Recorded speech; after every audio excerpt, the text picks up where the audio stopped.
Hello, BookTube. Well, yesterday was a complete loss. I had a huge amount of work to do, and a huge amount of needy editors to do it for, and on top of that, it was gray and dark all day, no hint of sunlight, and also it was that kind of weather where there's rain in the air that's not actually falling, so you walk around and you end up wet, but there's no actual rainfall, and it wasn't warm enough to make that pleasant, and it wasn't cool enough to make it rain. It was just sort of this horrible in-between limbo of a day, and I decided pretty quickly early on that I was just going to conduct a tactical retreat from the day, that I was just going to spend it, when I wasn't writing, I was just going to spend it reading and playing with Frida. So I did.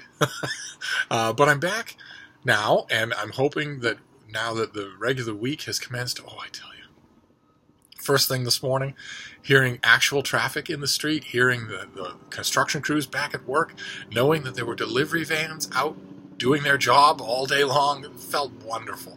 As opposed to yesterday was a holiday, so there was precious little of that. So we're going to hit the ground running today, and we're going to start off with a small mail haul. The week's first mail haul. We'll hope for good stuff here, and we'll just keep going. There's a lot more bookish stuff I want to talk to you about. So we'll start with these packages. Let's see.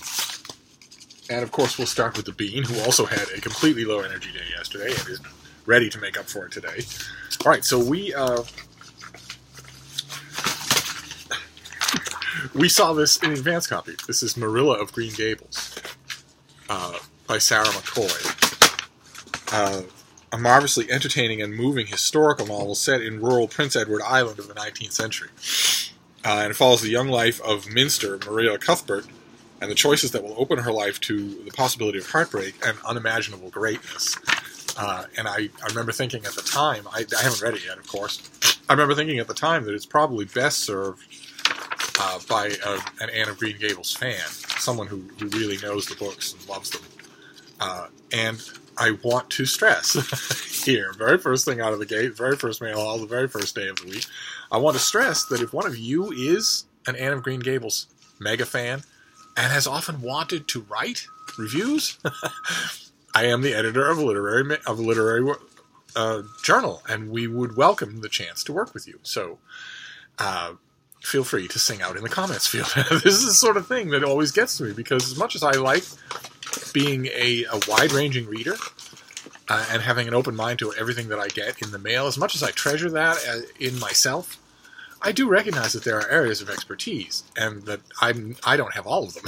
So one of you, certainly more than one of you, knows the Anne of Green Gables books and loves them a lot more than I do, and is, in other words, the perfect audience for this book. And if you're the perfect audience to read it, I maintain that you're only a few practice sessions away from being the perfect person to review it. Unless you're a natural who can do it right off the top of the bat, but they're freaks. But anyway, let's move on to this next one here.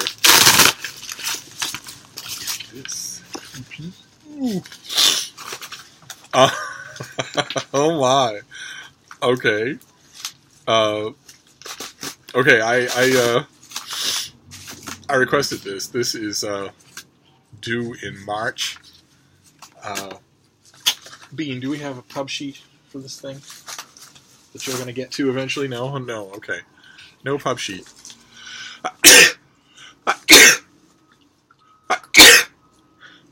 But this is an unconventional biography. A straggler from 2018, which was the year of unconventional biographies. This is L.E.L. This is by Lucasta Miller, and is the life and scandalous death of Letitia Elizabeth Landon, celebrated as the female Byron. And that is her on the faded sepia tone cover.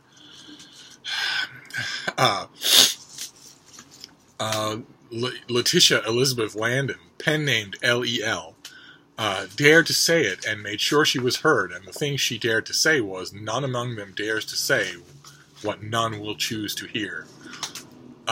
Hers was a life lived in a blaze of scandal and worship, one of the most famous women of her time, the Romantic age in the London of the 1820s.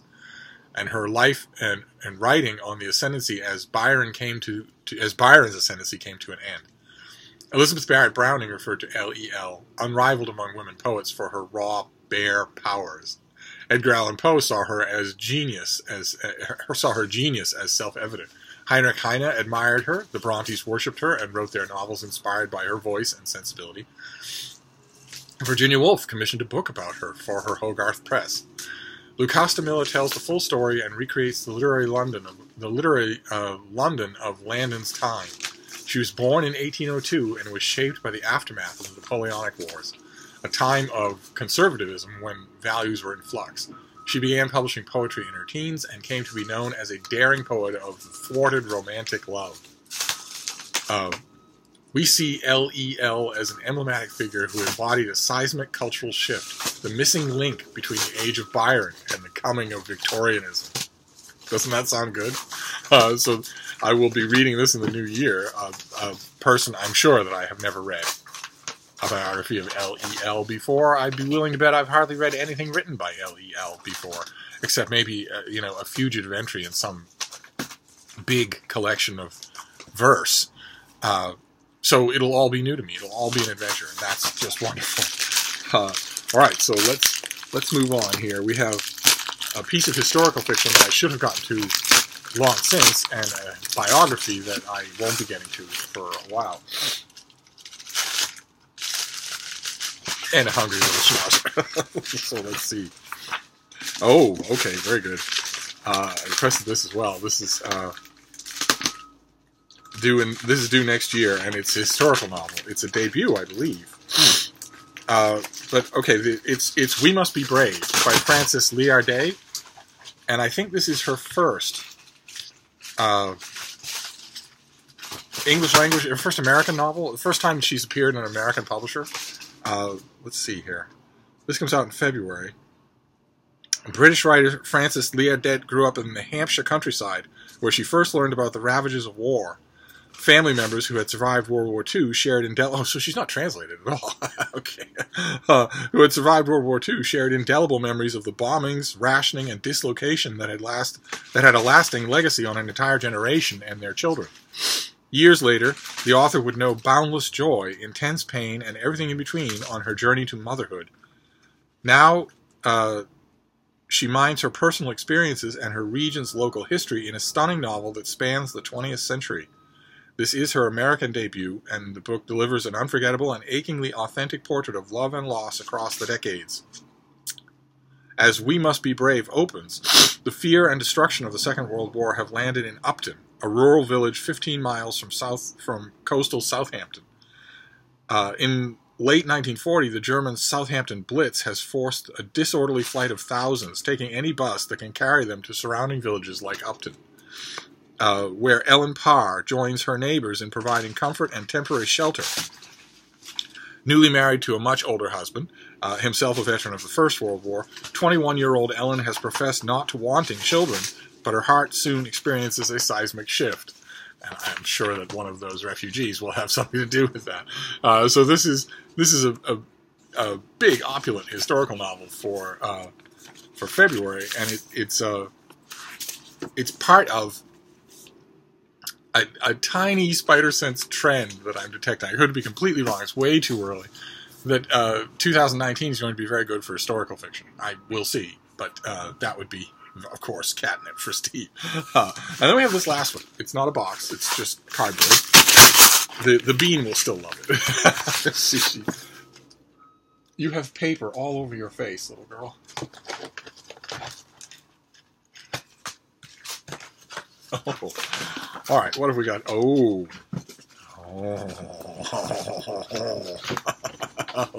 very good. Okay. Well, this is not new.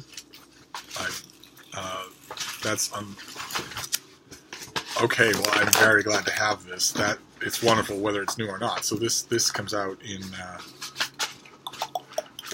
this is the Walter Isaacson Leonardo da Vinci biography. This thing is... I'm kind of surprised that it actually has a paperback because the hardcover was so beautifully done. Extra heavy, full of illustrations in color and in in the pencil. And this has all of that artwork. Son of a gun. It has everything. It has all the inset color artwork. It must have been mind-bogglingly expensive to produce. And the hardcover is only $22, which is, ordinarily I wouldn't say only, but in this case you're getting all the complete artwork of Leonardo da Vinci, as well as his life told by one of our greatest living biographers. So look at that. Look at the inset page. That is awesome. Is that on the back as well? Let's see. It'd help to fly right to the back cover if you had a working sense of touch. If you don't, it takes a little more. Yeah, look at that. Okay, so this is actually worth $22. And this is the paperback release of this, which is, look at that. Wow.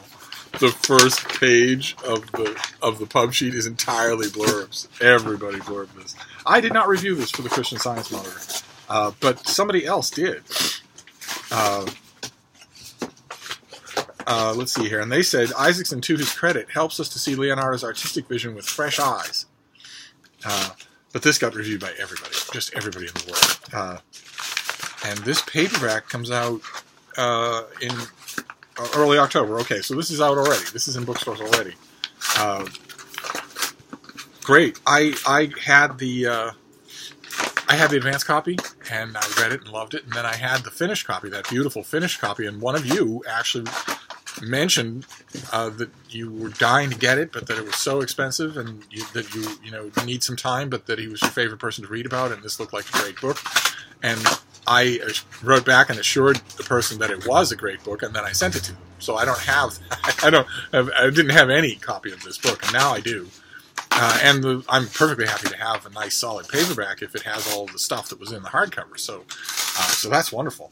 I have, as those of you will know who remember my biography bookshelf, I have quite a few biographies of Leonardo da Vinci, and this does not break any new ground. But Isaacson is such a fantastic writer that I don't mind at all.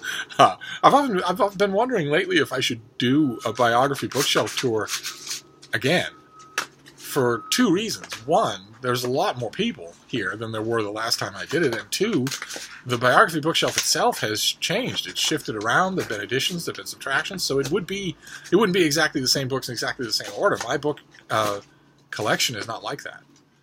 It shifts. Even you can't really tell with this crappy camera, but even the wall of penguins behind me shifts on a regular basis. I am constantly visiting my books and poking around in them and looking through them for stuff. Some of them. There's still probably 400 or 500 books that I don't do that with at all. They just sit there. And I don't want those books. I want only a library that I am using, that I am consulting. And I'm getting there. I'm getting closer. And this definitely belongs in that library. So maybe I will do a biography bookshelf tour. Wouldn't that be fun? Do it just all over again. But one way or another, that is our first mail haul of the week. And I must confess, this is extremely tempting. I've only read it once. This is Walter Isaacson's biography of Leonardo da Vinci. And did I see... Yes. Oh, wow, look at that. Imagine that as your body of work. Good Lord. That is something. The Einstein book was a lot of fun. The Franklin book was a lot of fun. And the Steve Jobs book is a masterpiece. Just a masterpiece of the biographer's art. And now Leonardo da Vinci. Okay, so we have a beautiful paperback copy of Isaacson's Leonardo da Vinci. We have We Must Be Brave, an opulent historical novel from the new year. We have L.E.L. What was her name again? Letitia Elizabeth Landon, a groundbreaking poet and writer in the lost little valley between the full-on rush of the Romantic period and the oncome of the Victorian age. That the time of the Wicked Uncles, the time of scandalous and scabrous London that isn't known for its literature. So. Of course, the first thought I had is there any L.E.L. at Project Gutenberg? I'll have to check and see if they have any of her works.